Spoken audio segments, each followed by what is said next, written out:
What's up, guys? Steve here with another stimulus package update. I'm going to get you caught up with everything that took place over the weekend over on Capitol Hill. Now, just to clarify, this is on stimulus package negotiations. This is not on individual provisions. So if you would like to get caught up on the 26 states that were approved for unemployment enhancement through the president's executive order known as LWA, go ahead and check out this video right here where I let you know which of the 26 states are going to be getting $300 and $400 per month.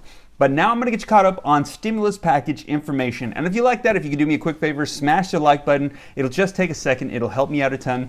YouTube success is pretty much based on interaction. So when you hit the like button and you leave a comment, it helps me out. I would appreciate it. Thank you. And also, if you'd like to keep getting these updates on stimulus packages, stimulus checks, unemployment, go ahead, hit the subscribe button and turn on the notification bell so that way every time I upload, you can stay notified. So over the weekend, the House of Representatives left recess and came back for an emergency session to vote on the Delivering for America Act. Now, this bill would essentially provide $25 billion in funding for the Postal Service and stop any changes that were made by the new Postmaster General DeJoy.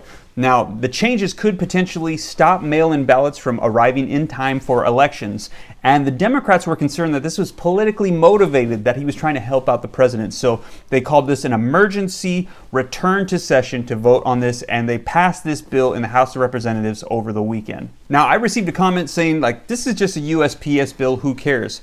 Well, it turns out there was a lot more tied to it than that, as they were on recess and they called this back. They had this as high priority. So a lot of people saw this, a lot of members of Congress, as an opportunity to try to pass some other provisions to help out Americans. As a matter of fact, 114 members of Congress came to Nancy Pelosi before the weekend started and suggested that we pass a standalone bill to extend unemployment benefits, to extend the FPUC. However, she turned it down, saying that at this time it was not a strategically good move for her in negotiations to pass any standalone bills. Over the weekend, Senate Majority Leader Mitch McConnell said that Nancy Pelosi and the House of Representatives ignored the urgent needs of households of Americans across the nation. However, when their jobs are jeopardized, they rush back right away. It was also reported that on Saturday, White House Chief of Staff Mark Meadows actually showed up to Capitol Hill to speak to Nancy Pelosi and members of Congress to see if they could resume negotiations and potentially maybe pass some standalone bills that they had bipartisan agreement on, including stimulus checks, extending unemployment, and a couple of other items.